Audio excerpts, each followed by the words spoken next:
Esse é o canal Momento com Deus. Compartilhe a esperança. Comente e dê o seu gostei. Se inscreva no canal.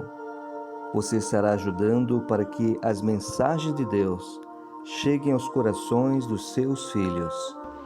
O tema que vou apresentar neste momento, ele tem o seguinte título: A sacudidura já começou? Muitas pessoas têm me perguntado, muitas pessoas têm me questionado, então resolvi estudar esse tema.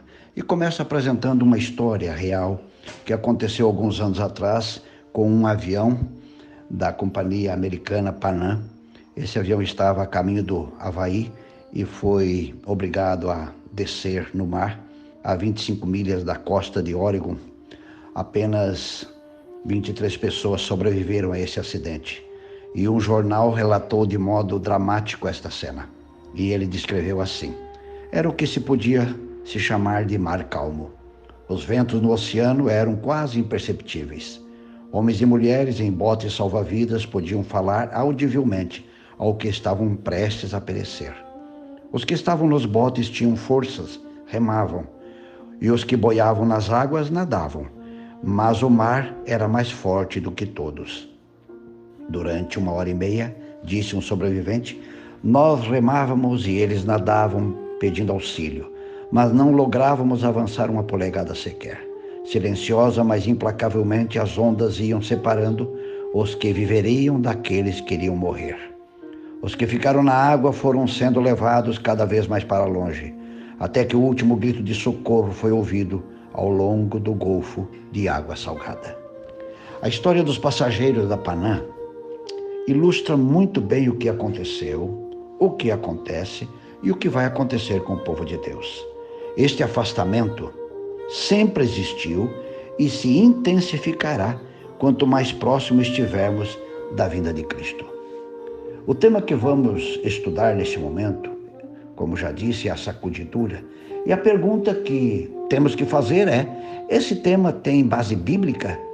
Esse tema aparece na Bíblia? Sim, há muitos versos que trazem esta ideia. Separei 2. O primeiro está em Amós, capítulo 9, verso 9, que diz assim: porque eis que darei ordem e sacudirei a casa de Israel entre todas as nações, assim como se sacode trigo no crivo, sem que caia na terra um só grão. Jesus mais tarde também se referiu e foi registrado por Lucas no capítulo 22, o verso 31 a 32, desta forma: Simão, Simão, eis que Satanás vos pediu para vos ir andar como trigo, mas eu roguei por ti, para que a tua fé não desfaleça. Portanto, meu amigo, minha amiga, a sacudidura é uma figura de linguagem que tanto o profeta Amós como Jesus usaram para descrever um fenômeno que acontece, já aconteceu e vai acontecer exclusivamente dentro do povo de Deus. Portanto, a sacudidura é uma experiência que somente os que afirmam que são seguidores de Cristo experimentarão algum tempo de sua caminhada cristã. Quero convidá-lo a fazer uma pequena viagem comigo na história e vermos a sacudidura em alguns momentos. Onde ela começou? Com quem começou? Qual foi a causa da primeira sacudidura? Bem, onde ela começou foi no lugar mais improvável. A sacudidura começou no céu. Houve peleja no céu. Miguel e seus anjos pelejaram contra o dragão. Também pelejaram o dragão e seus anjos.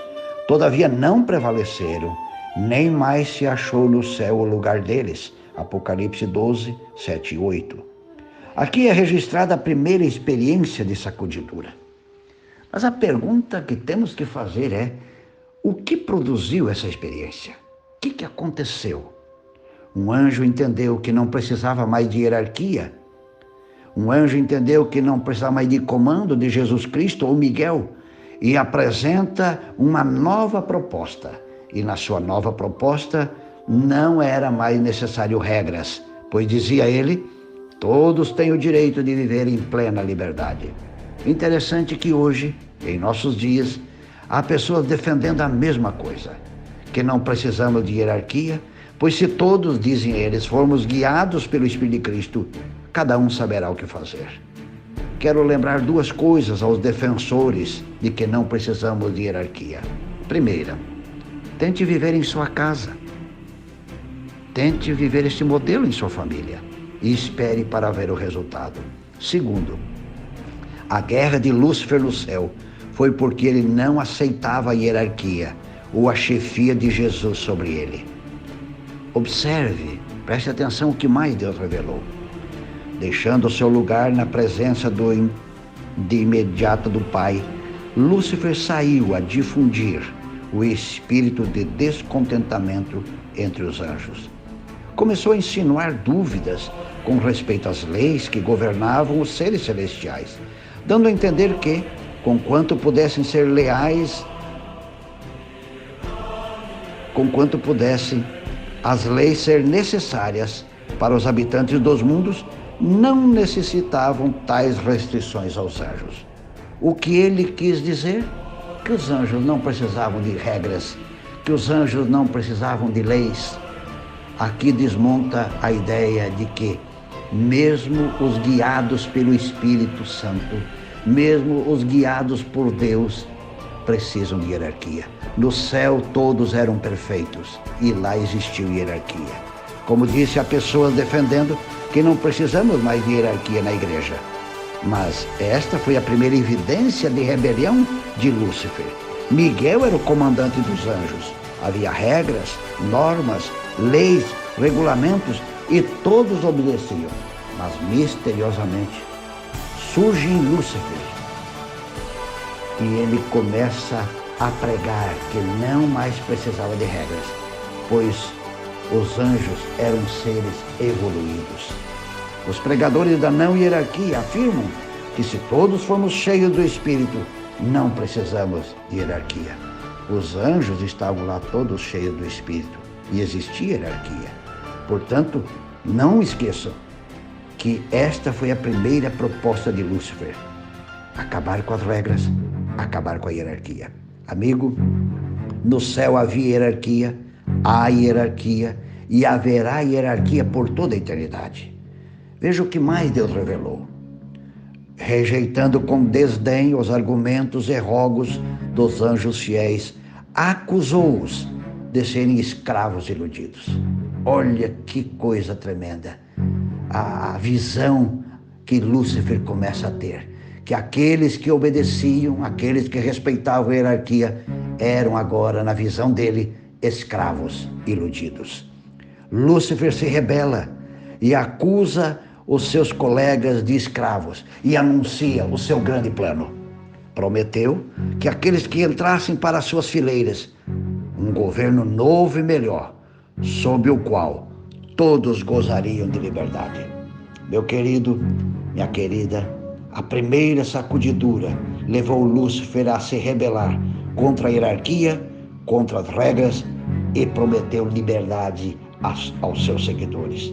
Preciso lembrá-los que todos os seus seguidores, sonhando com a tal liberdade, se livrando da hierarquia celestial, hoje são demônios e o seu prazer é colocar sofrimento no caminho dos filhos de Deus.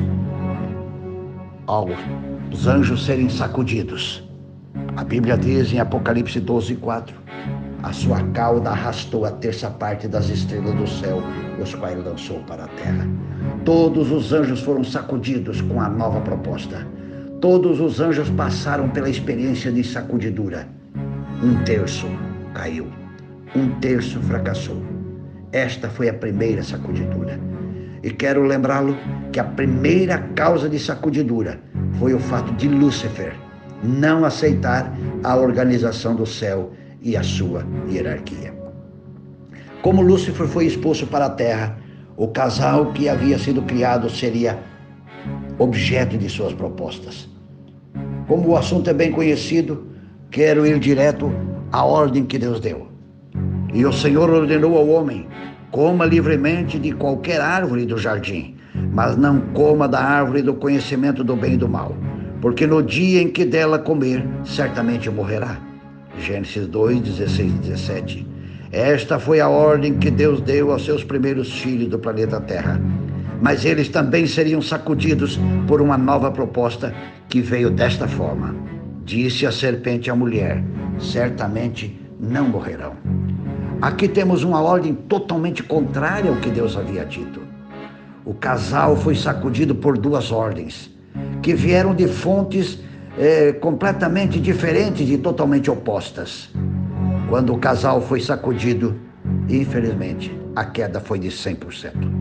Toda a população do planeta Terra, que era de apenas 2 pessoas, ao serem sacudidos, fracassou. A razão da sacudidura, neste momento, foi de não confiarem na palavra que Deus havia dito. Mas vamos avançar no tempo e vamos chegar aos dias de Jesus. Será que houve sacudidura na igreja cristã lá no seu começo, nos seus primeiros dias? A história da sacudidura na igreja cristã é tão antiga quanto a própria igreja. Após Jesus fazer um discurso na sinagoga de Cafarnaum, onde ele falou sobre o comer a sua carne e beber o seu sangue, observe, preste atenção, o que aconteceu. Ao ouvirem isso, muitos dos seus discípulos disseram: dura é essa palavra, quem poderá suportá-la? João 6,60. O discurso foi tão duro que um grupo que estava com ele não estava preparado para suportar. E como essas pessoas reagiram ao discurso duro feito por Jesus? Daquele dia em diante, muitos de seus discípulos voltaram atrás e deixaram de segui-lo. João 6,66. Os 12 continuaram fiéis a Jesus. João 6,67 a 69. Amigo, a sacudidura nos dias de Jesus foi muito dura. Muitas pessoas seguiam a Jesus por interesses dos mais diversos. Mas um dia, Jesus mostrou a eles o que significava ser um cristão de fato. E quando eles entenderam o que era ser um cristão de fato, muitos o abandonaram. E por que o abandonaram? Porque estavam seguindo Jesus, talvez pelo pão e pelo peixe, ou pelos milagres, pelas curas, pela restauração à saúde. Eles não eram seguidores. Este grupo que saiu não eram seguidores, eram aproveitadores. Hoje nós encontramos muitas pessoas que estão na igreja pelos motivos errados. Enquanto seus interesses são atendidos, são cristãos dedicados. Mas no dia em que seus interesses serão contrariados ou são contrariados, eles desaparecem como fumaça. Lembre-se, o que produziu a sacudidura nos dias de Cristo foi um discurso duro de Jesus sobre o significado de ser um discípulo. Então nós temos 3 momentos já de sacudidura. No céu, a causa foi de não aceitar a hierarquia e a liderança de Jesus Cristo. No Éden, foi por duvidar, descrer da ordem de Jesus. E nos dias de Jesus, foi que ser cristão tem um preço alto a pagar. E a grande maioria não estava disposto a pagar e, portanto, abandonaram. Quero de forma rápida mostrar a você a sacudidura dentro do movimento adventista. Muitas pessoas que desempenharam funções importantes no início do movimento adventista, ao serem sacudidos, caíram e muitos nunca mais voltaram. Vou citar alguns nomes que fizeram parte ou que fazem parte de nossa história. Alguns são conhecidos e outros são desconhecidos, mas vou citá-los de forma bem rápida. O primeiro que quero citar é o D.P. Howe.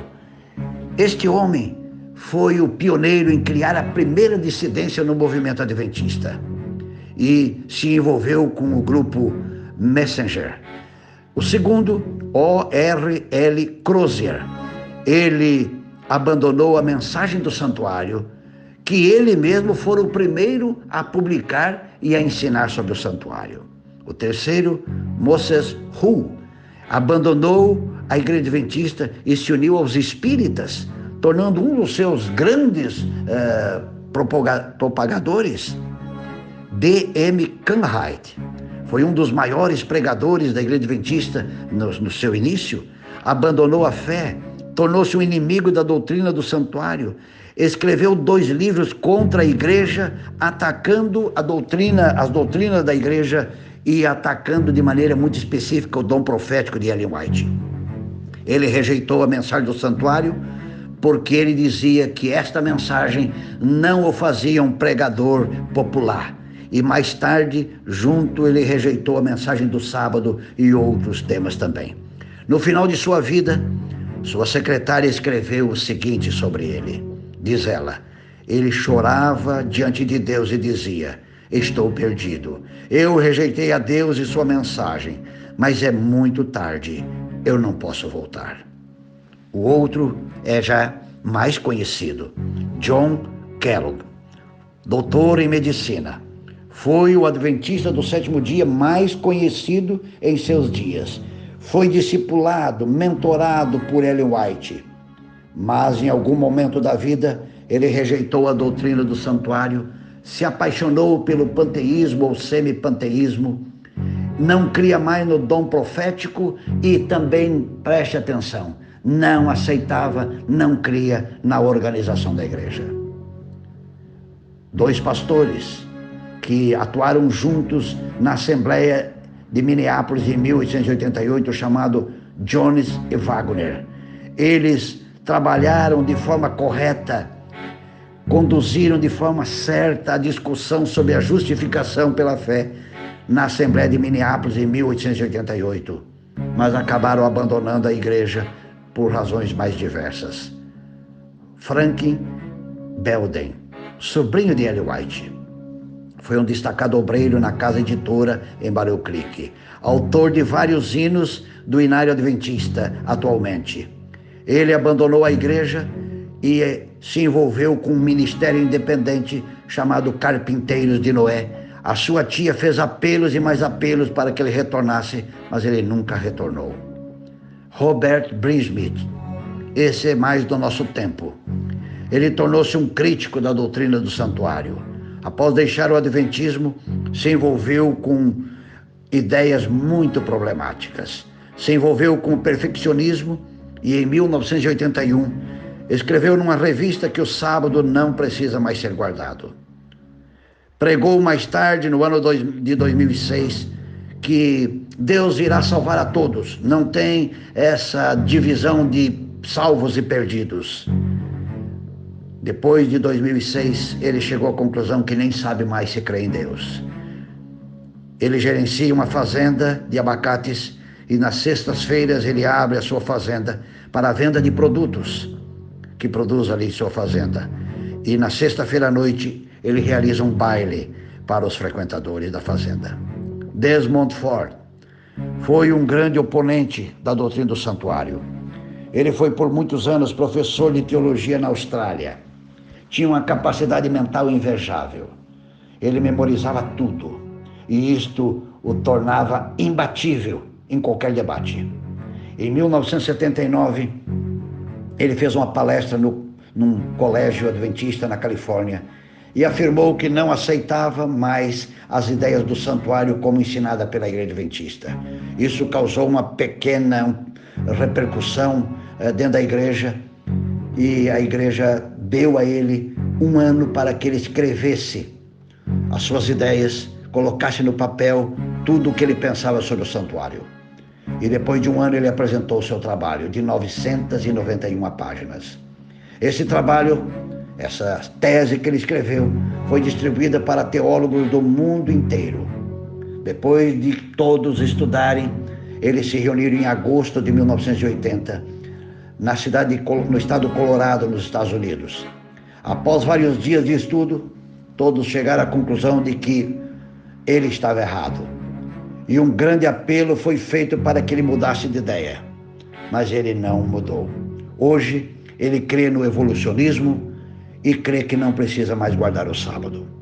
O que levou estes líderes, alguns mais conhecidos, outros menos conhecidos, a abandonarem? Qual foi a causa da sacudidura? Bem, meus queridos, a causa da sacudidura destes líderes foi por não aceitarem a organização da igreja, a doutrina do santuário, o dom profético e nem a santidade do sábado. Tentei mostrar a vocês que a sacudidura é uma experiência que o povo de Deus sempre sofreu e continuará sofrendo ao longo da história. Mas antes de mostrar a sacudidura em nossos dias, quero que você entenda quais são os objetivos de Deus e de Satanás com a sacudidura. Vamos começar entendendo qual é o objetivo de Satanás com a sacudidura. O dele é simples, é levar o máximo de pessoas a se rebelar contra Deus, contra seu povo, contra a sua palavra, contra tudo que se refira a Deus. Esse é o propósito da sacudidura na visão de Satanás. E na visão de Deus? Na visão de Deus é outra. E é dura essa visão de Deus, mas é a realidade. Na visão de Deus é purificar a igreja, separando para sempre o joio do trigo, e levar os verdadeiros crentes a se envolverem plenamente com as verdades de sua palavra. Veja, observe, preste atenção como é vista a igreja hoje na visão de Deus. Como Deus vê a igreja neste momento. Ao mesmo tempo em que o Senhor traz para a sua igreja os verdadeiramente convertidos, Satanás traz para a sua comunhão pessoas não convertidas. Testemunho para Ministros, página 46. A parábola do trigo e do joio mostra a necessidade de uma sacudidura no professo povo de Deus, pois esta mistura vai até o fim. Hoje Deus e Satanás trazem pessoas para dentro da igreja adventista. Há pessoas que pregam que a igreja será pura antes do fim, mas não é isto que Jesus Cristo ensinou ao contar a parábola do trigo e do joio. Muitos que hoje afirmam que são cristãos, mas ao serem sacudidos, mostram que nunca foram verdadeiros seguidores de Cristo Jesus. No passado, muitos motivos levaram pessoas a abandonar a Deus e a sua palavra. Mas afinal, quais os motivos que hoje poderão estar levando pessoas a abandonarem a Deus? O que está provocando a sacudidura em nossos dias? Deus revelou uma série de coisas. Vou enumerar aqui um pouco mais do que uma meia dúzia. Coisas que Deus revelou que está acontecendo entre nós, e se essas pessoas não mudarem, elas irão cair. Primeiro grupo que cairá: os auto-enganados. Estão iludidos consigo mesmos. Na calma, que firmeza manifestam. Que corajosos navegantes são. Mas quando as furiosas tempestades da prova e tentação sobrevêm, aí sua alma naufraga. O primeiro grupo que vai cair é aqueles que se auto-enganam. Eles sabem que têm deficiências, eles sabem que têm coisas para corrigir, mas acham que assim está bom. Acham que não precisam mudar. Os auto-enganados serão os primeiros a caírem. Segundo grupo, que se não mudar cairá também, são os descuidados e os indiferentes. Os descuidosos e indiferentes que não se uniam com os que prezavam suficientemente a vitória e a salvação, para por elas lutar e angustiar-se com perseverança, não as alcançaram e foram deixados para trás, em trevas, e seu lugar foi imediatamente preenchido pelos que achavam a verdade e a ela se filiavam. Testemunhos para a Igreja, volume 1, 182. Aqui tem um segundo grupo de pessoas que são descuidadas com a vida religiosa, descuidada com os valores cristãos, com os princípios cristãos, indiferente para as coisas de Deus. Se leu a Bíblia num dia tá bom, se não leu durante a semana tá bom também, se foi à igreja tá bom, se não foi à igreja também tá bom. São pessoas descuidosas e indiferentes. Esse grupo, se não mudar, ao vir a forte sacudidura, cairá. Terceiro grupo são os desobedientes. Caso alguém não seja purificado pela obediência à verdade, vença o egoísmo, o orgulho e as más paixões, os anjos de Deus têm a recomendação: estão entregues aos seus ídolos. Eles passarão adiante a sua obra, deixando esses com seus pecaminosos traços não subjugados ao comando de anjos maus. Aquelas pessoas que sabem o que é certo, sabem o que é correto, mas recusam a fazer. Os apelos são feitos e eles são insensíveis a esses apelos. Essas pessoas, se não mudarem, serão abandonados e entregues aos anjos maus. Testemunhos para a Igreja, volume 1, página 187. O outro grupo que terá problema com a sacudidura são os invejosos e os críticos. Todos os que desejam abandonar a congregação terão oportunidade. Algo surgirá para provar a todos. O grande tempo de peneiramento está justamente diante de nós. Os ciumentos e os descobridores de faltas que praticam o mal serão sacudidos para fora. Testemunhos para a Igreja, 1:251. O outro grupo que também terá problemas com a sacudidura são os estudantes superficiais da Bíblia. Ao vir a sacudidura pela introdução de falsas teorias, esses leitores superficiais, não ancorados em parte alguma, são como areia movediça. O outro grupo, esse texto está no Testemunho para Ministros 112, este grupo são os que se contentam com pouco. São os que se contentam com apenas aquilo que ouvem. São os leitores superficiais. Meu querido amigo, nós precisamos ir mais a fundo na palavra, no espírito de profecia, para entendermos com clareza o que Deus quer de nós. E assim estaremos fortes quando a sacudidura chegar até nós. O outro grupo que terá problema com a sacudidura é aqueles que perderam a fé no dom de profecia.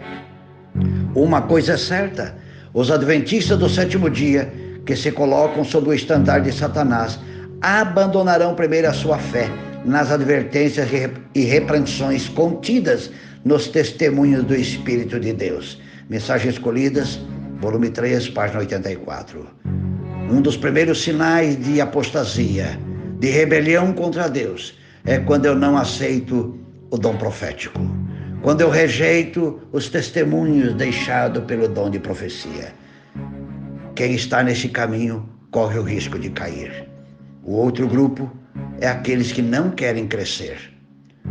Os que tiveram grande luz e preciosos privilégios, mas não os aproveitaram, sobre um pretexto ou outro, hão de retirar-se de nós. Eventos Finais, página 151. Um outro grupo que, se não mudar, cairá, é aquele que não quer crescer, aquele que está contente. E infelizmente muita gente está contente que agora não precisa ir à igreja. Muitas pessoas não voltarão mais para os cultos da igreja. Ele se satisfaz agora em ficar em casa, dormindo até tarde, principalmente que agora o inverno está chegando. Meu querido, quem não quiser crescer vai cair. Quem não quiser crescer é só uma questão de tempo para ele fracassar. E o último problema que vai sacudir muita gente, e esse será um dos mais fortes, é o decreto dominical. Não está diante de nós o tempo, quando o teste virá a cada alma. A marca da besta será incitada sobre nós. Neste tempo, o ouro será separado do entulho na igreja. Muitas estrelas que nós admiramos pelo seu brilho cairão na escuridão. Aqui me permite, eu quero parar um minutinho para comentar duas coisas. O decreto dominical, segundo a visão profética, vai separar, e as palavras que são usadas aqui são muito fortes, vai separar o ouro do entulho na igreja. Eu, quando li isso, fiquei pensando, quem sou eu? Ouro nas mãos do Senhor ou entulho que atrapalha a igreja? Você, meu querido, não pode sair por aí definindo quem é ouro e quem é entulho, mas você tem que se autoavaliar, autoexaminar, se questionar quem você é, ouro ou entulho. Nós temos essas duas coisas na igreja, e essas duas coisas vão até o final, e o decreto dominical vai trazer o brilho do ouro e vai jogar fora o entulho. Mas a outra coisa que me chama a atenção nesse texto é muitas estrelas que nós admiramos pelo seu brilho cairão. Eu fico pensando aqui, meu Deus, nós temos pessoas maravilhosas em nossa igreja, mulheres e homens de oração, mulheres e homens dedicados, comprometidos, pastores, anciãos. Será que alguns desses que nós admiramos hoje, amanhã estarão fora? É o que está dito aqui. Muitas estrelas que nós admiramos cairão. E para você ter uma ideia, no início do movimento adventista, líderes de extrema importância, líderes de grande valor, caíram. Mas aqui próximo de nós, teólogos, professores de teologia, hoje nem sabem mais se creem em Deus. Meu querido amigo, a sacudidura vem para mostrar quem é quem. E se você se encaixa em algum desses grupos que eu mencionei, saia o mais rápido dele. Abandone o mais rápido, para que quando vier a sacudidura, você esteja forte. Quero concluir deixando mais 3 citações. Uma da Bíblia e 2 do Espírito de Profecia. Assim, aquele que julga estar firme, cuide-se para que não caia. 1 Coríntios 10, verso 12. Eventos Finais, página 173 diz: estamos no tempo da sacudidura, tempo em que cada coisa que pode ser sacudida, sacudir-se-á. E há uma outra frase que para mim é muito forte. Está no Testemunhos para a Igreja, volume 4, página 89. O peneiramento de Deus lança fora multidões como folhas secas. Meu querido, a sacudidura vai jogar muita gente que está em nosso meio fora, porque de fato estes nunca estiveram conosco. Eles estão ali por alguma coisa interessante que chamou sua atenção, porque gosta do grupo, mas ele não está disposto a fazer nenhum sacrifício. Ele não está disposto a comer a carne e beber o sangue de Cristo. Hoje nós temos um grupo de pessoas entre nós que não tem nenhuma disposição de fazer sacrifício em favor de Deus. Ele não vem à igreja porque está frio, ele não vai porque está quente, ele não vai agora porque tem o coronavírus. Algumas igrejas já estão abertas e as pessoas não querem voltar. Oh, meu Deus, aqui está dizendo que o peneiramento de Deus lança fora multidões como folhas secas. Que conclusão nós chegamos ao ler e ouvir esses textos todos? Simples a conclusão, que cada cristão será sacudido em algum tempo de sua vida cristã. Segundo a profecia, muitas pessoas cairão e outros ficarão firmes como a rocha. Lembre-se que a experiência de sacudidura, quem cai, são as pessoas e não a igreja. A igreja permanecerá, independente da queda das pessoas. A igreja tem muitos problemas. Na visão profética, ela é débil, defeituosa, precisando ser corrigida, advertida, mas ela não vai cair. Nós reconhecemos que temos muitos problemas na organização adventista, mas isto não me dá direito de romper com a organização. Isso não me dá direito de dizer que eu não preciso mais da hierarquia, que eu não preciso mais da organização. As pessoas vão cair. Muitos já caíram no passado, muitos estão caindo no presente e muitos cairão no futuro. Mas a igreja vai vencer, independente do meu sucesso ou fracasso espiritual. Mas eu creio que hoje, ao vermos algumas coisas em nosso meio, em nossa organização, ao vermos o indiferentismo em muitas pessoas, o descuido com as coisas de Deus em outros, a negligência e o estudo sério das Escrituras em outro grupo, o espírito de Laodiceia que ataca impiedosamente nossos juvenis, nossos jovens, adultos, ataca os pastores, os professores, os comportores, as nossas associações, uniões, divisões e a Conferência Geral. Ao vermos tudo isto, é verdade, não podemos fechar os olhos para os problemas que há entre nós, mas ao vermos isto, não é hora de virarmos críticos, frios, desleixados. Não é hora de abandonarmos a Deus e a seu povo. Não é hora de fazermos vídeos criticando a igreja, a organização. Não é hora de fazermos vídeos criticando a postura de algum administrador. Não, não é hora não. Mas é hora de seguirmos à risca o conselho deixado pelo profeta, que está no Testemunhos Seletos, volume 2, página 31. Ouça com muita atenção o que diz.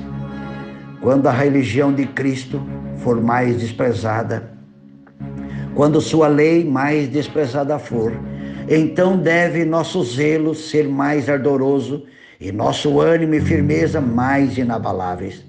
Permanecer em defesa da verdade e justiça, quando a maioria nos abandona. Ferir as batalhas do Senhor quando são poucos os campeões. Essa será a nossa prova. Naquele tempo devemos tirar calor da frieza dos outros, coragem de sua covardia e lealdade da sua traição. Meu querido, o tempo é de sacudidura. O tempo é de nós assumirmos uma postura correta diante dos problemas que são reais em nosso meio. Nenhum pastor sério vai dizer que não há problemas em nossa igreja, na nossa congregação, vai dizer que não há problemas em nossos colégios, em nossas instituições, em nossos hospitais, em nossas associações, uniões, divisões de conferência geral.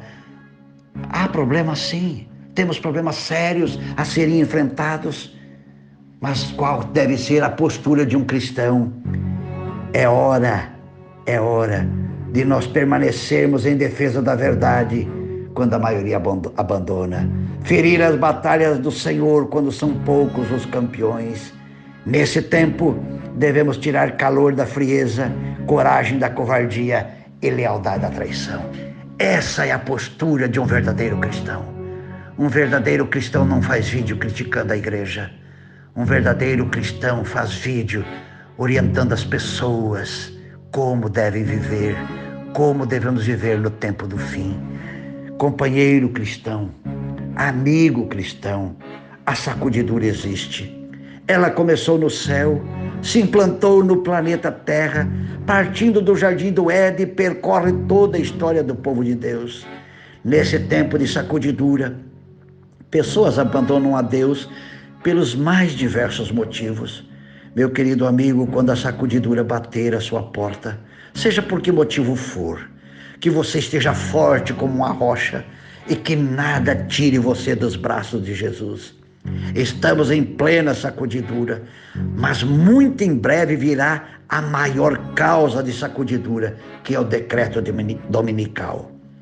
Como então nos preparar para este duro momento que nos aguarda? Serviço Cristão, página 85, nos dá a receita.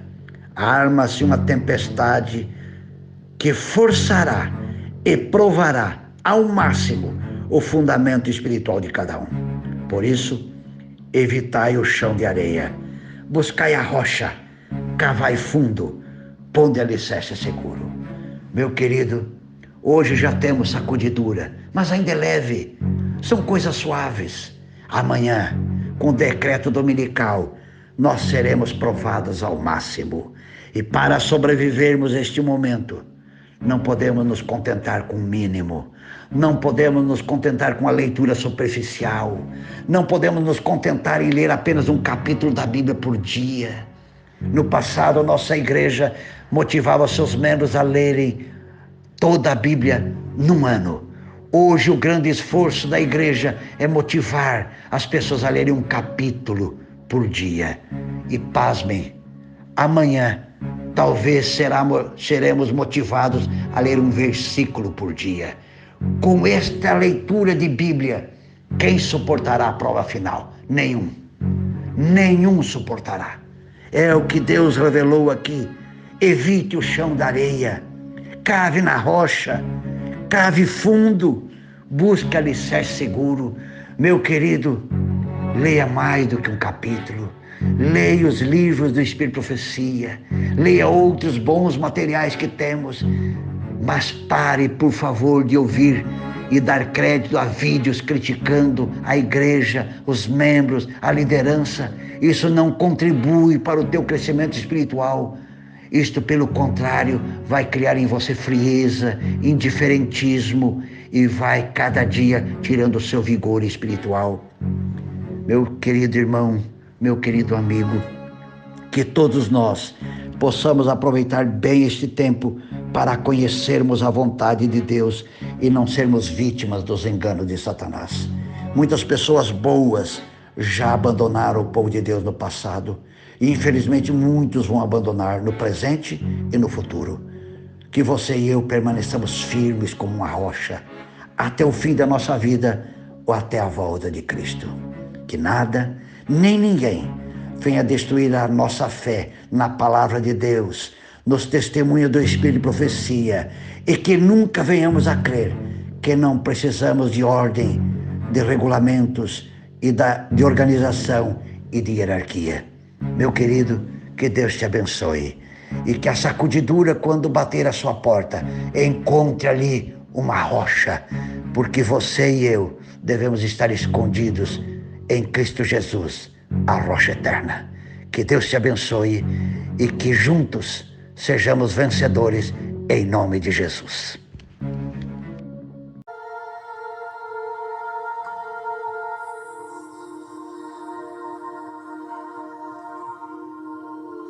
Esse é o canal Momento com Deus. Compartilhe a esperança. Comente e dê o seu gostei. Se inscreva no canal. Você estará ajudando para que as mensagens de Deus cheguem aos corações dos seus filhos.